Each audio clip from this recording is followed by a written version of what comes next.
Tell me what you see. I look at you and tell you what I feel. Look at me and tell me what you see. I look at you and tell you what I feel.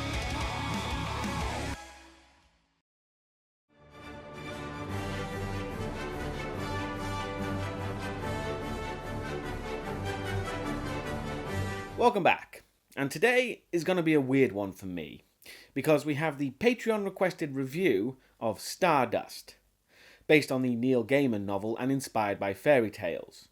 Now, the problem arises because it's based on fairy tales and a story about true love. Ugh. My ashen black soul and heart hewn from pure obsidian has no room for that bollocks, so this should go well. But I'm nothing if not fair. Stardust begins with an Ian McKellen cameo narration, who talks about stars and the Royal Academy of Science in London, and how one professor receives a letter from a resident of the village of Wall.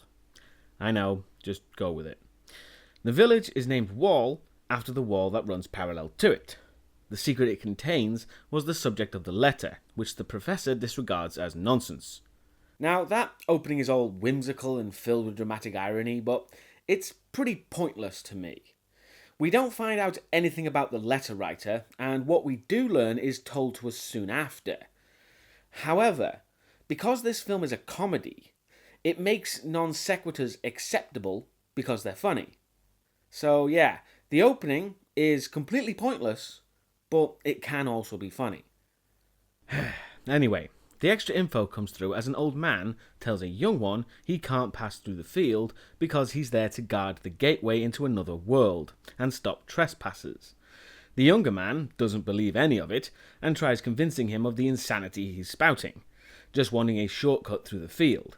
The old guy refuses, but doesn't have the reflexes to stop him from just going through, and nothing untoward happens. No, except it really is a magical portal to another world. However, the young guy doesn't react at all, like he was expecting it. So what was with the whole "it's just a field" argument not seconds ago? It feels like they wanted to have the young guy, from here on Dunstan, be innocent and ignorant of the magical world, but then they changed their minds halfway through and made him knowledgeable like he is in the book. Either is fine, but both is nonsensical and confusing. The man, Dunstan, visits the fantastical market, catching the eye of a woman tending a stall, asking to purchase a flower, which is actually made of glass. Although the film never makes a point of that. I genuinely thought it was just an actual flower with magical properties so it wouldn't wilt and die. I think it's referred to as glass in only a few missable moments, and I can't be the only person to have a problem with that. Anyway, the payment for a glass flower is obscure. The woman asks for either his hair colour or all his memories before he was 3. However, instead of explaining why this metric system was invented, she insists that Dunstan buy a snowdrop, which costs a kiss. They share it, but in an example of market inflation, Dunstan is invited back to the caravan where he discovers the woman is a prisoner, literally chained to the stall's owner. Dunstan tries cutting the chain, but it doesn't work as the chain is magic. Duh. And the woman can only be freed when her captor dies. However, that doesn't stop the two from having a quick game of pelvic pinochle. It's supposed to be romantic, but considering they just met, and this whole thing was about a kiss being legal tender, this is some kind of bizarre reverse prostitution. And of course, like these things tend to do, 9 months after the incident, Dunstan is furnished with a child with the name of Tristan, changed from Tristram in the book, and getting a not too pleasant look from the guard of the wall, leading into the opening titles. Now that was somewhat similar to the book, however, the biggest difference is the mysterious and secretive nature of the world beyond the wall, called Stormhold. In the book, Dunstan does business with the people there regularly. However, for the film, they wanted to make both Dunstan and his son Tristan audience surrogates. But we're with Dunstan for such a short amount of time, it just feels oddly written and confusing, like a hasty rewrite. Fast forwarding 18 years through time, Tristan has grown up into pre-Daredevil Charlie Cox, as he tries courting a woman named Victoria. but he should cut his losses as she's neither interested or a particularly pleasant person. But regardless, Tristan's rival, Humphrey, shows up, who beats down Tristan with a bit of fencing, and that's all she wrote. Making it the second time a pre-Man of Steel Henry Cavill has shown up on this show, almost taunting me to prove why it's never good to remind me of Hellraiser 8. We've been given his lack of confidence angle, so let's have more of that now, as the next day Tristan acts as a complete doormat to Victoria, not only preferring her in the queue, but also walking her home carrying all her shit. It's all harmless young love. Well, no, because that incident just cost him his job. It's one thing to show Tristan as completely infatuated, but why doesn't he just roll over so she can stamp on the other side of his face? We're supposed to sympathise with Tristan? But I just pity the pathetic fucker. But as a last-ditch effort to win over Victoria, Tristan has laid out a lavish picnic, just for her, which she shows thanks for by telling him how Humphrey will propose to her on her birthday. And this would be the fifth example of Victoria not being interested in Tristan, where he should really cut his losses. While they enjoy champagne, in Stormhold, things are getting complicated to say the least, as the King of Stormhold, played by Peter O'Toole's drunk face, is literally on his deathbed, and his 4 remaining sons and heirs are there with him, Primus, Secundus, Tertius, and Septimus. It's admittedly a clever touch to have the heirs named in order of birth. However, this family confuses me. Much like the previous king, the current heirs need to kill off all opposition in order to be crowned. However, wouldn't it make more sense to have someone there to take over from the current king just in case he dies or is killed? They make a point about how necessary it is to have someone of blood be on the throne. So why would they make that much more difficult than it needs to be? And this bizarre combination of fratricide and regicide is shown when the king asks Secundus to look out the window, as Septimus, the most bloodthirsty of the lot, takes advantage by pushing him to his death. That's when we see the full implication of this system, as Secundus appears dead with his ghost brothers, unable to move on until the new king is crowned. Obviously, the brothers who kill are unaware of the perpetual purgatory that awaits them. Also, it's not good for a king to be known for murdering his own family. The king asks for his daughter, who's been missing for years, even asking Septimus if he killed her, who denies it since there's still more than one sibling alive.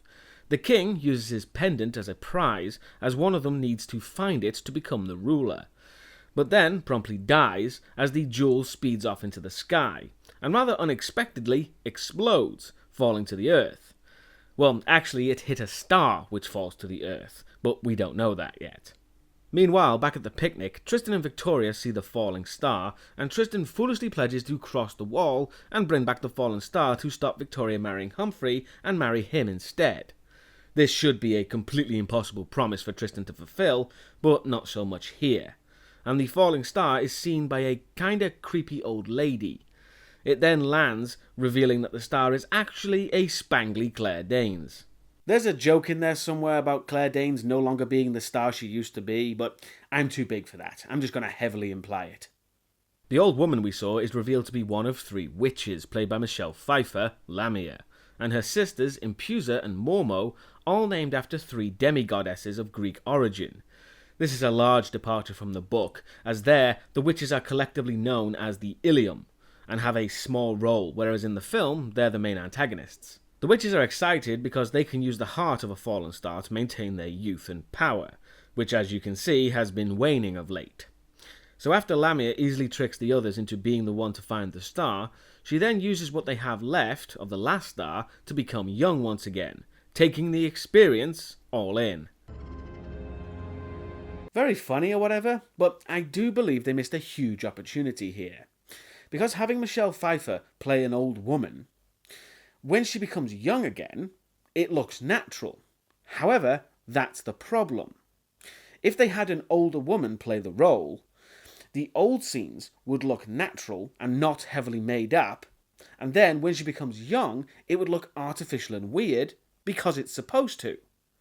Anywho, it's time for Tristan to attempt what his father did, which leads to the same old argument, and the same old attempted run-through. However, the guard has gotten a lot more spry in his old age, and quickly kicks Daredevil's ass, sending him back home. We still haven't been given a reason why crossing the wall is such a big no-no. We're just made to accept it. When Tristan's father crossed the wall, that would have been a good time to show us some actual consequence, outside of getting laid and having a child, because I doubt the Keeper of the Wall is there purely as contraceptive. Tristan tells his father why he wants to cross the wall, and while he does that, our Star Lady has been in no rush to get out of the crater, finding the king's necklace to wear. Back in town, Dunstan tells Tristan of his conception, giving him the chain he cut and the flower he bought, and lastly, a candle and letter from his mother, with the letter telling him that the candle is a means of travel. He just needs to light it and think of her, so that's exactly what he does, causing Tristan to collide with Star Lady, and fortunately he slowed down from going several miles a second, otherwise that would have been messy. Tristan initially thinks Star Lady is his mother, which is kinda weird considering they're supposed to be love interests. Also, despite first thinking about visiting his mother, Tristan remembers that he got a very brief thought of Victoria and the star, which is why he ended up there. Which kind of makes me think that these candles are an awful way to travel if your intended destination can be superseded by just random fleeting thoughts. Oh, and after the weirdness of thinking Star Lady, from now on called Yvain, is his mother, Tristan then uses the chain his father gave him to capture and enslave her to use for his own purposes, which is supremely fucked up no matter how you slice it. And Tristan's supposed to be the good guy. Meanwhile, the fratricide continues with the princes, and Primus is conspiring with a bishop. However, Tertius and Septimus quickly interrupt, and the bishop's very obvious allegiance with Primus is made clear when he offers a toast to the brothers. Then, in a baffling display of stupidity, the brothers, who are fully aware of being marked for death, drink unidentified liquid. I still don't understand how this is a smart way to run a monarchy. The brothers are either incredibly arrogant and naive, or, in Septimus's case, incredibly psychopathic, neither of which are particularly good qualities for a king, in addition to showing zero self-awareness and escaping each other as quick as they can. Well, except for their sister, who wisely squirreled herself away. And also, considering we've only seen a handful of women, a damsel prize, witches, a star, and an unknown woman, it doesn't take a genius to work out that twist. But anyway, the liquid is drank and people start dying in over-protracted ways. First the bishop, Tertius, and then finally Septimus, leading Primus to celebrate. But Septimus reveals he's fucking about, leaving the two final brothers to begin searching for the necklace. We return to the star and her kidnapper, who wastes no time bickering with each other like an old married couple, clearly skipping the better parts of a relationship. But to mitigate Tristan's criminal charges of kidnapping, he does say that he was going to put Yvain back in the sky once he showed it to Victoria using the travelling candle. I have to wonder what his game plan is on this, because unless this film gets unexpectedly X-rated, Victoria is not going to want a woman as a gift. And even if he is able to put the star back where she came from, it doesn't excuse his very real despicable behaviour he's engaging in right now. So now everyone is on the move, with Lamia busy doing magics and turning a farm boy into a goat, taking a second one for her carriage. But even doing that small spell is making her age rapidly. However, the film will forget about this at random intervals. While in transit, Lamia comes across the same woman Tristan's father met at the start, the market seller, who kindly offers Lamia a seat by the fire and food. Mainly because, like Lamia, Ditchwater Sal, as she's called, is a witch, as we see when Tristan's mother is transformed from and back to a bird. Lamia is surprisingly forthcoming about her plan to exploit the star's power as she eats, which Sal is also keen to find now. However, when Lamia discovers her food was drugged with some kind of truth herb, she doesn't take kindly to being tricked. You'd think Lamia would conserve that small amount of magic she has and just kill the other witch, but no, that would be too logical. So Lamia casts an incredibly vague and odd-sounding spell, the result of which is Sal won't be able to see, hear, or touch the star ever, which I'm sure won't have some bizarre consequence later. And of course, after the spell, Lamia ages some more, because that spell was far more extravagant than turning someone into a fucking goat. Back to the kidnapping, Tristan insists he knows where he's going, obviously having no bloody clue, all the while ignoring Yvain's need to sleep. Stars don't stay out in the day after all, and ignoring her hurt ankle. So he continues to be a great protagonist. Septimus is still looking for the necklace, continuously being told to go south by his soothsayer. But he suspects treachery, asking these soothsayers' runes if they are working for Primus, having them thrown high into the air to eliminate meddling, getting his answer pretty much immediately. It's a bloody good thing that fortune-telling runes actually work in this universe, otherwise that entire sequence would have been very awkward. While wandering the woods, Yvain is picked up by a random unicorn, which is apparently one of those incredibly convenient things that can happen, considering it's also somehow able to break the unbreakable chain. At the same time, Lamia resorts to speaking with her sisters, and they point out how her hardly extravagant, quote, spells still manage to age her, which will cause the following scene to make even less sense. They inform her the star will cross her path soon, so Lamia, in order to set a trap, decides the best thing to do is to create a full tavern from scratch in all its evil green glow glory. And you need people to tend bar, so she turns the goat into Mark Williams and the other guy into a buxom wench.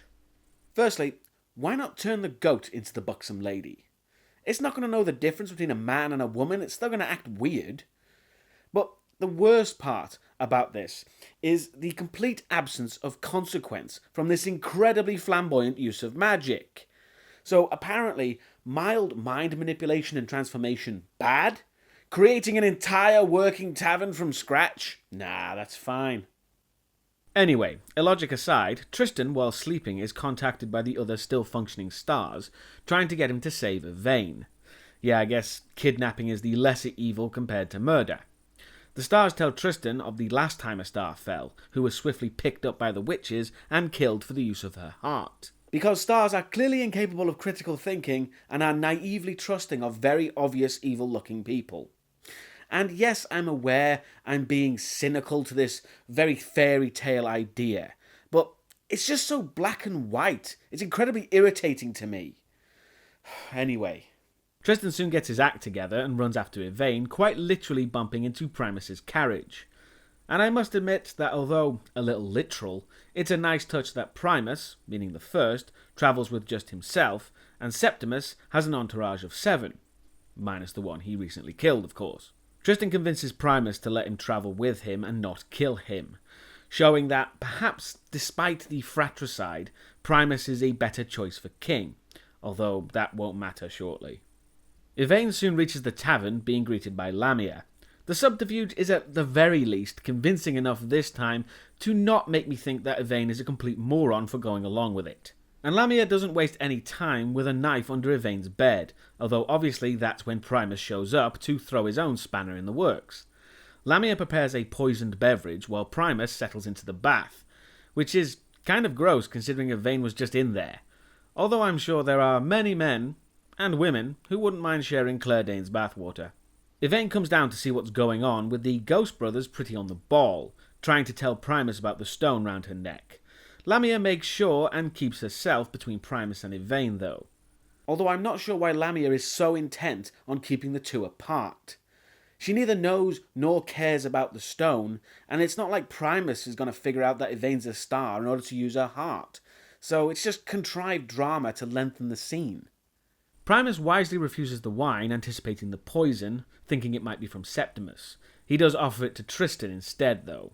That's so kind, thank you very much. My name's Tristan. What's yours? Bernard. Well, that's a pretty big oversight on her spell, I must say. With Lamia away, Primus sees the stone round Yvain's neck, with the ghosts and the audience thinking it's about bloody time. However, that's when the unicorn saves Tristan from the poison, but he's too late to save Primus.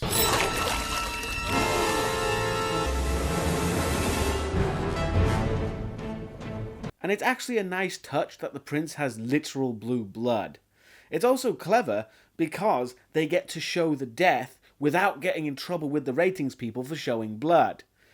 even though it does kind of look like he has toilet duck in his veins. Well, with the game well and truly up, Lamia employs some more of her green fire, cornering Tristan and Yvain. Fortunately, Tristan still has the travelling candle, telling Yvain to think of home, escaping just in the nick of time, and Lamia gives us her most stereotypically glorious... However, things don't go completely to plan. So, when Tristan said think of home, he stupidly assumed that Yvain would think of his home. But yeah, she thought of her home in the sky, so they ended up in the middle amongst the clouds, and arguing about the mix-up, that's clearly Tristan's fault. Also, how they're not neat piles of high-impact jelly on the ground, I don't know. Well hey, it's a fairy tale, I guess. Fortunately, they are rescued by an unexpected source. Sky pirates. Because of course there are sky pirates. They're certainly not the friendliest looking bunch, especially not Robert De Niro's Captain Shakespeare, throwing them both in the brig for later. And I have to admit, I really like the idea of a sky trawler catching electricity like it's fish. Give me more of that, thank you very much. Tristan and Yvain are shackled in the brig, worried about what's going to happen to them, and they do end up appreciating each other and becoming closer. Then there's this moment. Thank you. Why does Tristan react like she just cupped his balls? A bit of an overreaction to holding hands, I must say. Back at what was once the tavern, Septimus has found Primus's dead body still in the bathtub. Hey, wait a minute. That bathtub should have disappeared with the rest of the tavern. Lamia didn't cart that thing with her on the off chance of using it. They're probably still thinking about the ratings, because Primus sprawled out on the ground, legs akimbo, wouldn't have gone down well. But anyway, Septimus gets a little ahead of himself, proclaiming himself king, as he still needs the stone to make it official. That's when the farm boy appears to reveal Yvain has the stone. And unlike Primus, who had no knowledge of the star, Septimus now wants everlasting life for himself, and is after Yvain twicefold. Returning to Lamia, it seems that last spurt of green fire took a toll on her, as she has aged considerably, and not gracefully either, as she's pulling clumps of hair out. Lamia calls the others to try and find Yvain, but they can't track her while she's airborne, which is quite the drawback to their mystical power. Back on the ship, Captain Shakespeare interrogates the prisoners, with the crew listening to the threats from outside the door. Negotiations devolve, and the captain gets sick of Tristan and just chucks him overboard, which, quite frankly, wouldn't be a total loss. However, once the captain has Yvain in his cabin and the crew aren't paying attention, the ruse is revealed, as the captain is not the ruthless, bloodthirsty pirate his crew believe, and is more than willing to help Tristan and Yvain, starting with new clothes. Captain Shakespeare is a very interesting character because he has this Dread Pirate Robert subterfuge thing going on, but he's also portrayed as a gay man, which De Niro plays very well, as in he's obviously gay, but he's not a stereotype. However, that portrayal becomes a little less praiseworthy later. Also, despite the crew knowing Tristan and knowing he's supposed to be dead, the captain is adamant they won't be able to recognise him after his makeover, which seems to constitute giving him a haircut. And I know it's meant to be a visual joke, but Tristan's hair getting magically longer is the exact opposite of what a haircut is supposed to do. The ship makes port, and the crew sell their haul of lightning to a true-to-form, annoying-as-hell Ricky Gervais, who mentions that word of a fallen star has gotten everyone talking. The captain doesn't give up Yvain, though, and that's when none other than Ditchwater Sal reappears to end the conversation right there. And I'm pretty sure Sal shows up right then to basically say, hey, remember her? She's important to the story. Because she does fuck all, and really has no other reason to show up there. The crew get back to the ship only to find Tristan has returned, fooling them with his new haircut into believing he's the captain's nephew and convincing them to go along with his plan. Well, everyone but the first mate, it seems. There's then a fairly lengthy montage of the journey, with Tristan learning proper swordsmanship and he and Yvain naturally getting closer. Eventually, Tristan's skills outmatch the captain's, and during a dance with Yvain, she starts to shine from it, indicating this romance is at least starting to get to the point. Reluctantly, moving back to Gervais, he's interrogated by Lamia for information on Yvain's whereabouts. She gets what she needs and then mutes him with the voice of a bird, which is irritating, but it's that or unfiltered Gervais, so small mercies. He's then interrogated by Septimus, who gets nothing. But he does permanently solve one problem.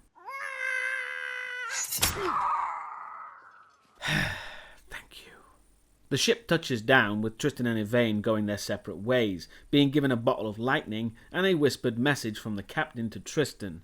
The romance plot is pretty much coming to a head at this point, as Tristan and Yvain hide in some bushes from an oncoming cart. And Yvain takes the moment to ask Tristan if he's tempted by the thought of immortality. He figures it would be quite lonely without a loved one to share it. Traditional love interest dialogue, let's be honest. However, although Tristan answers correctly here, he still started out wanting to use Yvain for his own purposes, kidnapping her against her will, which seems to have been completely forgotten about. I don't know about you, but kidnapping is a pretty big deal breaker for me. Elsewhere, Septimus has located Shakespeare's ship, and the problems with Shakespeare's character shows.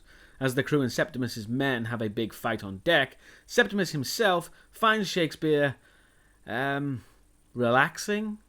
See, I get that the character's gay, and I've got no problem with him wearing dresses. However, why does De Niro need to dance around like a moron? And I know some people will say I'm taking it too seriously. It's just, for me personally, it seems like a cheap joke for no real reason. Shakespeare's crew manages to save him from Septimus, who jumps out the window to escape. The crew consoles Shakespeare, who feels his reputation is damaged because of this. His crew do try their best, though. It's all right, Captain. We always knew you were a whoopsie. Okay, yeah, that was funny. But of course, it's made funny by the fact the crew know it's really not the right thing to say and just shuffle him off. If they had been, yeah, it's fine, we knew that, and agreed with the guy, then it would have been awkward. But although a little deflated, Shakespeare and his crew do reconcile, which is actually quite a nice way to end his character arc, finally able to be himself. The characters start to converge now, with Ditchwater Sal showing up on the road. Tristan and Yvain decide to catch a lift with her since she knows the captain. However, they don't get very far into conversation as she immediately demands the flower Tristan's father purchased. Being held at sore point quickly convinces her she's mistaken. However, it's also clear that Sal is unable to see nor hear Yvain, much to her annoyance. But she does agree to take them, or at least Tristan, to the wall safely in exchange for the flower. She then reveals it's an anti-magic charm once she's received it, and turns him into some kind of rodent, with Yvain unable to do anything to stop her. Seemingly just to be a complete dick about things, because she does take him to the wall and transform him back, so what the fuck was the point? I mean, it does save on space and food, but she could have told Tristan that. If all I had to do was get turned into a rodent for a while to get cheap plane tickets, I'd be like, bring it on. Whilst riding in the back of the caravan, Yvain has a heart-to-heart with rodent Tristan, confessing that she loves him, which won't surprise anyone except Tristan, who's oblivious as fuck. Eventually they reach the village at the outskirts of the wall, and yeah, Tristan is just turned back to human. Really don't see the point of all of that. Regardless, they get rooms at the local inn for Tristan to recuperate. After they've both recuperated, Tristan reveals that he heard Yvain's confession when he was a rodent, much to her embarrassment, but Tristan also reveals that Captain Shakespeare basically told him, "Open your goddamn eyes, you oblivious moron." So Tristan and Yvain finally get together. Lamia once again speaks with her sisters, and she drops the biggest bombshell of them all. If Yvain crosses the wall, she'll be reduced to dust and rocks, which would put a hamper on the relationship somewhat, to say the least. I mean, don't get me wrong, you could do a lot with a handful of dust, but conversationally, a bit lacking. The next morning, it seems that Tristan hasn't really learned anything, as he leaves, cutting off a piece of Yvain's hair to give to Victoria.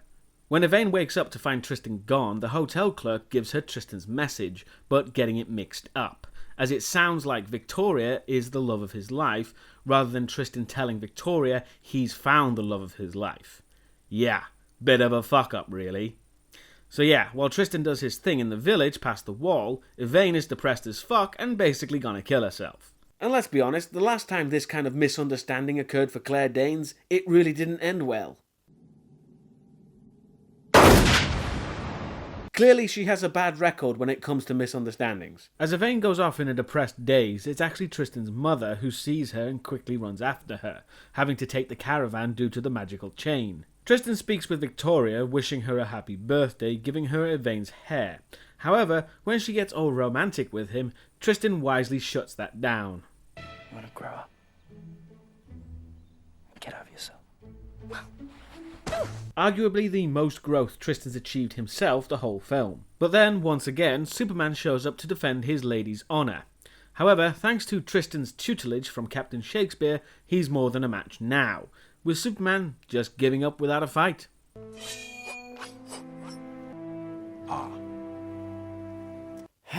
Never was a more potent allegory for the DC vs Marvel debate. Moving swiftly on, Victoria looks in the handkerchief to find the aforementioned dust the hair became, leading to Tristan running like hell back to the wall to stop Yvain Julietting herself. The film becomes very dramatic as we see everyone on their way to the wall, some in slow motion, for added drama. But then Tristan's mother just shows up to save her, pretty much killing the mounting tension. Fortunately, Sal is quick to punish her. That's when Lamia shows up to confuse the hell out of Sal, talking about the star that she can't see, before subsequently and magically decapitating her, which has the added bonus of freeing Tristan's mother. Hurrah! But then Lamia chains her and Yvain up again. Hurrah! So not much has changed, really. Also, in the book, the requirement to break the chain is a lot more complicated. When the moon loses her child, which is Yvain, and it happens in the week when 2 Mondays come together, which is Victoria and Superman, in the novel he's called Monday, then she shall be freed. Yeah, I can really understand why the film changed that convoluted bollocks to just, you die, me free. Anyway, Tristan shows up, long overdue, with the Keeper of the Wall so completely done at this point. But he does tell Tristan everything that happened before taking his little chair and going home. And quite wisely, Tristan takes back the flower before riding after Lamia's carriage. While the chase continues, Lamia returns to her sisters with her prize, using Tristan's mother as a servant and maid. Fortunately, at the same time, Tristan manages to reach where the witches live. Somehow. There's no way he could know where and how to find the witches so easily. Forgetting the fact that he didn't even know this entire universe existed just a few days ago. Surely it would have made more sense for him to meet up with Septimus on the road, and for him to give Tristan the information on where the witches might be. Cause this is a pretty big plot hole. Yvain is strapped down, ready for sacrifice, and outside, while looking through the window, Septimus holds a knife to Tristan's throat. But a knife to his gut gets them to work together in stopping the witches. So they run in, swords are flailing, and Septimus grabs Tristan's mother, and that's when another revelation occurs. Una? Septimus. Sister! Yes, turns out that the missing sister and daughter to the king was Tristan's mother this whole time. And because it's obvious that Septimus won't get what he wants, it's pretty obvious now how all this will conclude.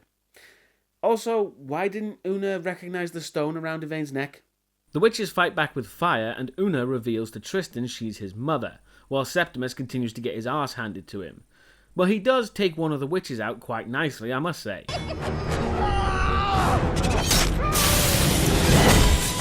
However, Lamia just pulls another trick from her sleeve and breaks his limbs with a voodoo doll, eventually killing him by dropping it in water, as he joins his fellow ghostly brothers. Which, considering Septimus was like one of the main villains of the piece, it's kind of a dull way for him to go. Granted, even in the novel, it's equally pathetic, but he's so much more of a capital V villain in the movie. I guess I'm just ambivalent about the whole thing. Una gives Tristan a pep talk while the witches prepare for the sacrifice, and there's a pretty big fuck up here in both the film and book, because Lamia is using a steel on a glass blade, which is so incredibly wrong that Neil Gaiman called it a huge and embarrassing mistake in sheer physical science. It occurred because when writing the book, he changed the knife from a metal to obsidian one and left a description of it being sharpened in. Why wasn't it just corrected for the film? Since they clearly don't mind changing things. Oh well. Tristan enters the fight with Lamia staying behind and the other witch facing off with him, and in a rather gruesome, but also pretty good moment of poetic justice, Tristan releases the animals the witches use for their spells, and they tear the witch to pieces. See, that's how you kill off a villain, thank you very much. Lamia tries using magic against Tristan, but thanks to the flower, he's protected from her. So instead, she uses her Jedi mind tricks to throw stuff about, but is soon stopped when the bottle of lightning is used as a weapon. A pretty decent Chekhov's gun. Lamia grabs the voodoo doll from the fountain and uses Septimus's body to sword fight with Tristan, and despite her just waving the doll's arms around and not even watching the fight, Tristan has a pretty hard time of it. I guess random property damage will help. But eventually Tristan uses the chandelier to crush Septimus's body, ending the fight and drop-kicking Lamia, who sword fights with Tristan and actually beats him, getting in a position for a killing blow. However, after seeing her dead sisters, she swings the blade and cuts Yvain free, acting fed up with the whole thing, telling them to go. Which honestly would be a pretty effective and poignant end to her character, and a damn sight better than her book counterpart, turning the idea of the villain on its head somewhat, when they realise that all they've done is accomplish nothing but bad things. And yeah, you can probably tell the film fucks this up. As once Tristan and Yvain get towards the door, she shuts the place down and attacks, exploding all the glass around them for no real reason, other than to work off some frustration, I guess. Now, she does explain that Yvain's heart is better if Tristan is still alive, and she gets it all to herself without her sisters, basically doing a complete 180 on the good ending to her character. But why the ruse exactly? I don't know what the point of it was, apart from freeing them slightly, because they are in the exact same situation now that they were just in, for God's sake. But anyway, the film has a Deus Ex Machina to pull, as Yvain tells Tristan that stars shine, and when she does, blasts Lamia to dust. Which, let's be honest, is a pretty big drawback to Yvain being happy. She just occasionally vaporizes people around her.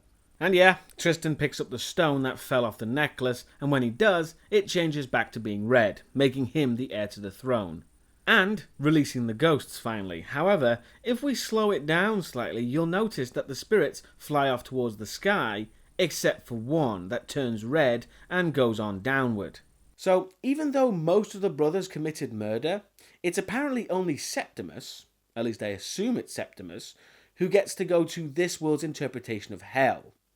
So remember, not too much murder now, just a nice spot of murder will be fine. And finally, the film ends with Yvain and Tristan getting married, and we're told because he has Yvain's heart, he's also immortal. Let's just hope that if they have children, they manage to change that whole males must engage in the Hunger Games rule, yeah? Would put a slight damper on things. So that was Stardust, and personally, I'm not a fan, and find it quite the antithesis of Neil Gaiman's work that I enjoy. Like I said at the start, this is very much not my kind of movie at all, and I wouldn't blame anyone for disagreeing with my review of it. But in conclusion, I find it very saccharine and schmaltzy. And I know that's the point, but it does go a bit overboard with it. There's an incredible amount of contradictions and plot holes, and just niggling little annoying things that I have trouble overlooking. And I know some people will say this film is almost a parody of fairy tales, but for me, you don't really parody something by being exactly like them, just a hell of a lot more annoying. Thank you to John and Amber for requesting this review. Let it be said that I don't shy away from a challenge. And yeah, sorry it took so long as well. Thank you very much for watching, and I'll see you next time for something that's far more my cup of tea, as we conclude John Carpenter's Apocalypse trilogy.